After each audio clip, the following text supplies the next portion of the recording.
Hello girls, I hope you're well. I hope you've had another good week and you're enjoying having this week off from school. Maybe some of you have got a little bit of work to do, but I'm sure you're all having a lot of fun, which is just great. So this past few weeks we've been thinking about girls and women in the Bible who said yes to God. Our first story was about a girl called Miriam, who was very kind to her family and looked after her little brother Moses. And our second story was about a woman called Deborah, who listened to God and was able to tell people about the things God had said. Our story tonight is going to be about another woman in the Bible, but first of all, I want to ask a question. What is a promise? Have you ever made a promise? Maybe you really wanted to play outside, and to persuade your mum to allow you to play outside, you promised her you would tidy your room. Or maybe your best friend told you a secret and you promised them that you wouldn't tell it to anyone. Did you keep your promise? Did you tidy your room? Did you keep your friend's secret? In our story tonight, there's a lady who made a promise, and it was a big promise. Did she keep her promise? Let's find out. Her name was Hannah, and she was married to a man called Elkanah. They lived in Ramah. Elkanah also had another wife called Peninnah. Peninnah had children, but Hannah didn't have any. For some reason, God had stopped Hannah from having children. Every year, Elkanah took his family to Shiloh to worship God there and enjoy a feast together. Elkanah really loved Hannah, and they were both sad that Hannah didn't have any children. Peninnah always made fun of Hannah at Shiloh because she had children and Hannah didn't. Can you imagine some of the things that she would have said and done to Hannah? I'm sure they weren't very nice. Year after year, this went on, and each year Hannah got sadder and sadder. It got so bad that one year Hannah started to cry, and when they sat down to have the feast, she wouldn't eat anything. She was so sad. She really wanted to have a child, especially a son. Elkanah asked her, "Why are you crying, Hannah? Why won't you eat something? Do I not mean more to you than 10 sons?" Elkanah knew she really wanted a son, but he couldn't cheer Hannah up. She was still very sad and upset. Hannah knew there was someone she could talk to, someone who would be able to help her. Who do you think that might be? God. When everyone had finished eating, she quietly left them and went to the door of the temple. There, she started to talk to God. She was crying as she prayed. She really wanted a son. In her prayer, Hannah made a promise to God. "O Lord, if you will look on my sadness and remember me and give me a son, then I will give him to the Lord all the days of his life." That was a big promise to make. If God would give her a son, then she would give him back to God so he could serve God all his life. She wanted her son to work in God's house. She was willing to give God her son. Do you think she really meant it? Hannah kept on praying. She wasn't praying out loud, but in her heart. So her lips were moving, but there was no sound coming out. Eli the priest was sitting at the door of the temple, and he noticed Hannah praying. Because her lips were moving, but he could hear no sound, he thought Hannah was drunk.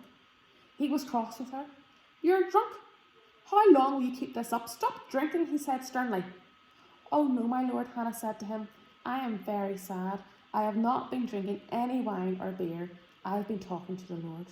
I've been praying to him because I'm so sad." Eli was sorry that he had been cross with Hannah. "Go in peace," he told her, "and may God give you what you have asked him for." Hannah was much happier after this. She went back to her family and she ate something. She really believed that God was going to answer her prayer and give her a son. The next morning, after they had worshipped God, the whole family headed back to Ramah. Another year passed and it was time to go back to Shiloh to worship the Lord again, but this year it was different. Hannah didn't go this time. Can you guess why? She had a baby boy. God had answered her prayer and given her the son she wanted so much. She called him Samuel. Samuel means asked of God. It was a good name for him, wasn't it? Hannah had asked God for a son and he had given her Samuel. Hannah didn't go to Shiloh so she could look after her baby son. She was going to look after Samuel until he was old enough to go and live in God's house and serve him there. And that's what she did. She probably taught Samuel about God and told him of the promise she had made. Samuel grew to love God. Then the day came when it was time for Samuel to go to Shiloh. Even though Samuel was still very young, Hannah was determined to keep the promise she had made to God. When they arrived at Shiloh, Hannah took him to the temple to Eli the priest. Maybe Eli remembered Hannah. I am the one who stood here praying to God, she told Eli. I prayed for this child and God gave me what I asked for. So now I give him to the Lord.